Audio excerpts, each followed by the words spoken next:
The weekend collisions in Kansas City ended with the drivers in custody on suspicion of DUI. The cases happened in the middle of the afternoon Sunday. That is our river here in Lawrence.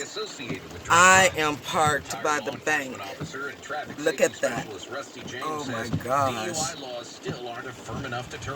This is where they have the 4th of July celebration. Oh wow. Look at that. Turn it to the side. Still creepy. It's important to remember oh my goodness. Driving doesn't pay attention to a clock. Look at that. News 98.1 KMBZ. I knew it was going to crest, but I didn't know it was this close. So I am about to get the fuck out of here. Nobody was hurt.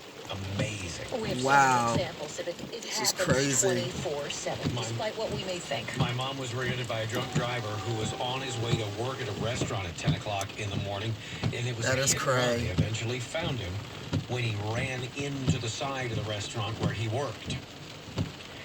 And I once had a coworker who would leave the plant during lunch hour, go to the gas station and buy a 40 ounce. Once he was fired, he was hired by a beer distributor. Really?